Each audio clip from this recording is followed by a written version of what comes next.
वर्तमान भोजन आदतों और जीवन शैली का जड़ मानसिकता और जीवन शैली विकारों के विकास पर प्रभाव।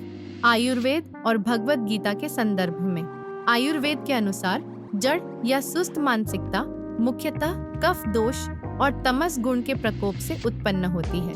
जब कफ बढ़ता है तो वह शरीर और मन में भारीपन, मंथरता, नींदापन और मोह जैसे गुण पैदा करता है। यह स्थिति शरीर को निष्क्रिय और मन को आलसी बना देती है। एक और महत्वपूर्ण कारण है अम्ल का संचय, जो कमजोर पाचन शक्ति के कारण होता है। जब शरीर में आम इकट्ठा होता है तो यह शरीर के सूक्ष्म स्रोतों को अवरुद्ध कर देता है, जिससे भ्रम, अवसाद और प्रेरणा की कमी उत्पन्न होती है। साथ ही तमस गुण का बढ़ना मानसिक अंधकार और निष्क्रियता को गहरा कर देता है। तमस बढ़ता है जब व्यक्ति बासी, भारी, चिकनाई युक्त प्रसंस्कृत भोजन करता है, अत्यधिक सोता है, आलस्य करता है और मानसिक या आध्यात्मिक अनुशासन का पालन नहीं करता। चरक संहिता के अनुसार कमजोर पाचन, अत्यधिक तंद्रा और आलस्य कफ वृद्धि के स्पष्ट लक्षण हैं, जो आगे चलकर चयापचय विकारों, अवसाद, मोटापे और पुरानी थकान के रूप में प्रकट होते हैं। इस प्रकार आयुर्वेद के दृष्टिकोण से गलत भोजन आदतें, गलत जीवन शैली और गलत मानसिक आदतें मिलकर कफ और तमस को बढ़ाती हैं, जिससे व्यक्ति जड़ता में फंस जाता है और अनेक जीवन शैली संबंधी रोगों का शिकार बनता है। भगवत गीता में सुस्ती या जड़ता की मानसिक अवस्था के मनोवैज्ञानिक मूल को गहराई से समझाया गया है।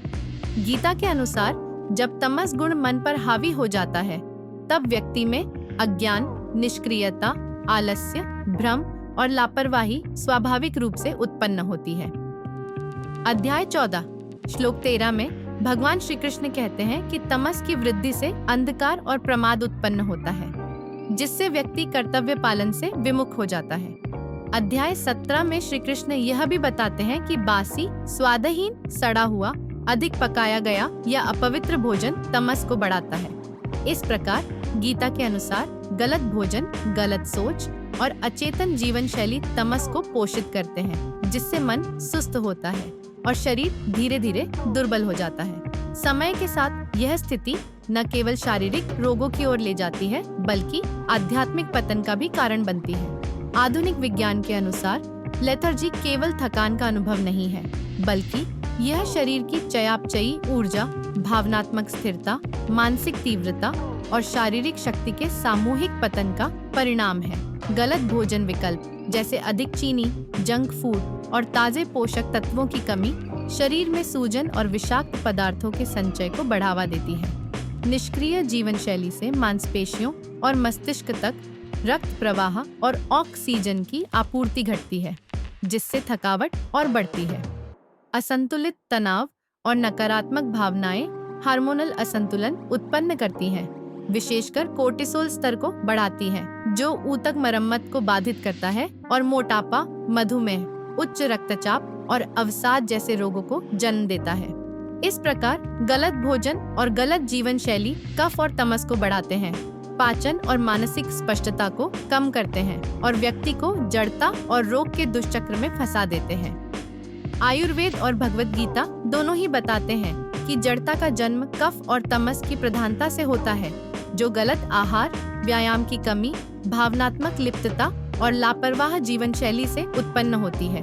यदि इसे समय पर रोका न जाए तो यह स्थिति मधुमेह, मोटापे, उच्च रक्तचाप, चयापचयी सिंड्रोम, अवसाद और आध्यात्मिक पतन जैसे जीवन शैली विकारों में बदल जाती है। जड़ता से बाहर निकलने के लिए व्यक्ति को अपने आहार को हल्के, ताजे और सात्विक भोजन की ओर मोड़ना चाहिए। प्रतिदिन शारीरिक व्यायाम और गतिशीलता अभ्यास करना चाहिए। सही मुद्रा बनाए रखनी चाहिए। ध्यान, प्राणायाम और सद्ग्रंथों का स्वाध्याय जैसे मानसिक अनुशासन विकसित करना चाहिए और भावनात्मक संतुलन को बनाए रखना चाहिए। भगवत गीता में कहा गया है, उद्धरेदात्मनात्मानम नात्मानमवसादयेत्। मनुष्य को स्वयं अपने द्वारा अपना उद्धार करना चाहिए, स्वयं को पतन की ओर नहीं ले जाना चाहिए। अतः पुरुषार्थ के माध्यम से अपने आहार, आचरण और सोच को सुधारना ही जड़ता को हराने और स्वास्थ्य, स्पष्टता तथा जीवन शक्ति को पुनः प्राप्त करने का सच्चा मार्ग है।